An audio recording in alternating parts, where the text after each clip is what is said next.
Everything happened so fast. One minute I was standing on the porch of my mother-in-law's cabin, and the next I was in handcuffs. Sirens blaring, neighbors staring, Karen standing there with that smug grin like she'd finally destroyed me.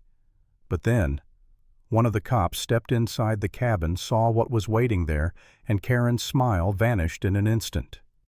Act 1, where the trouble began. My name's Alex Morrison.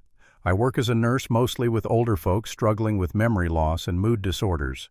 It's not glamorous, but I'm good at it, and I like giving people back pieces of their lives. I never thought the most important case I'd ever face would be inside my own family. It started when my mother-in-law Maggie was checked into a fancy nursing home. The family said her mind had gone downhill fast, confused, forgetful, sometimes aggressive. They wanted me to step in since I was family and I had experience with difficult patients. But the moment I saw her medical chart, alarms went off in my head. The meds she was on. Way too heavy even for a big guy, let alone a small older woman. Enough to knock her out cold, not just calm her down.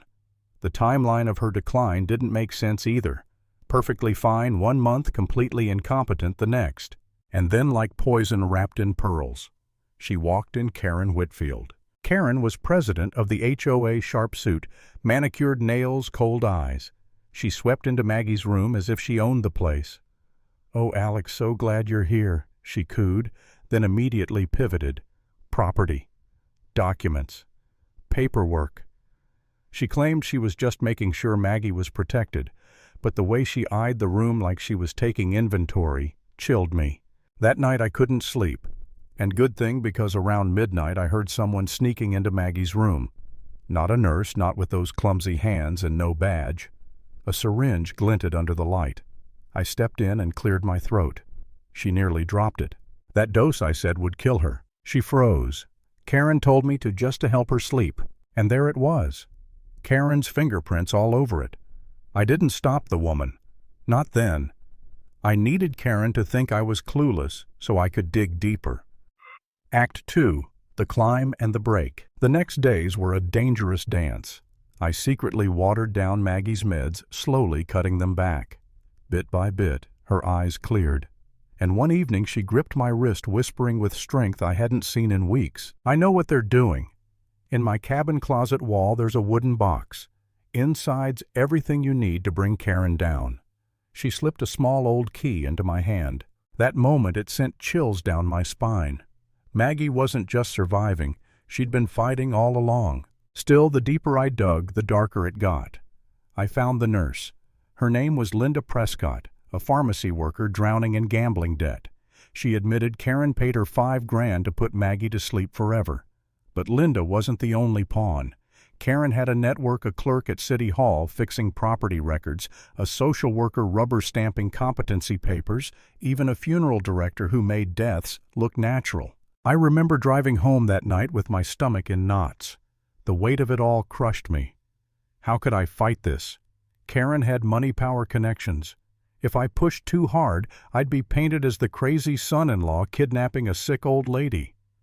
For a moment I honestly thought of quitting, just letting it all slide.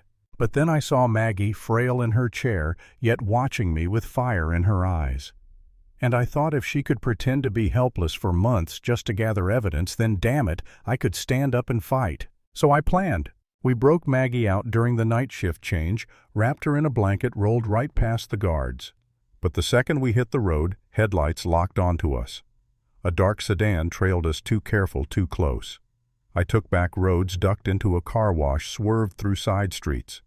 By the time we reached the lake, my knuckles were white on the wheel. At the cabin, Maggie showed me the hidden panel. Behind it, the box. Inside, records, receipts, recordings. Karen's voice on tape talking about clearing properties by drugging or staging accidents. Bank statements linking her to a developer. Payoffs to officials. It was enough to bury her. But Karen wasn't going down quietly. That night, engines rumbled outside. Headlights sweeping the trees. Karen's voice echoed through a loudspeaker, smooth and threatening all at once. "Alex, let's be reasonable. Bring Maggie out. We'll make a deal." I stayed silent, heart pounding. At dawn, police cruisers pulled up. Relief hit me until I saw Karen striding beside the sergeant, tears in her eyes, playing the grieving neighbor. She told them I'd kidnapped Maggie, abused her, kept her locked away, and the cops believed her. Sergeant Williams called out with a megaphone ordering me to surrender. My stomach dropped. Was this it? Was I about to go down as the villain in her story? And then I noticed her. A woman officer standing apart, arms crossed, studying the scene with skepticism. Detective Rachel Collins. I'd heard whispers she'd investigated suspicious deaths in the neighborhood before. She wasn't buying Karen's act. Act 3. The Fall. Maggie insisted we step outside. Against every instinct screaming at me, I followed. Karen rushed forward, playing the hero. Margaret, thank God you're safe. Alex took you, he's dangerous. But Detective Collins cut in. Calm, steady. Mrs. Morrison, are you here against your will? Maggie stood tall, her voice clear as a bell. No. I'm here because Alex saved me. Karen Whitfield has been poisoning me, trying to steal my land, and she's already killed neighbors who stood in her way. It was like a thunderclap. Karen's face went pale. Collins led us inside, saw the box on the table. Papers, audio bank records. She pressed play on one recorder, and Karen's voice filled the room. The good thing about targeting the elderly is that natural deaths are always believable. A little medical help, and no one asks questions. We've cleared 3 properties this way already. You could feel the air change. Collins scribbled notes, flipped through bank statements, her jaw tightening. Outside, Karen was losing it, demanding my arrest.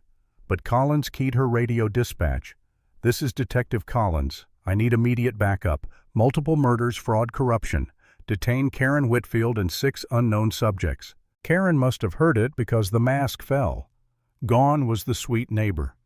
In her place, a cornered predator, eyes hard, jaw clenched. She realized it was over. Within minutes, state police and federal agents swarmed the property. Karen's hired muscle scattered into the woods.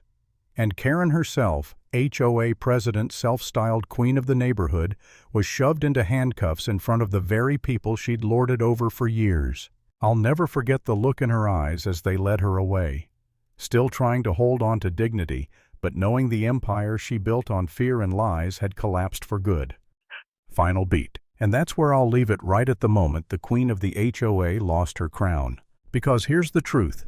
Power built on lies always cracks, and the louder the lies, the harder the fall.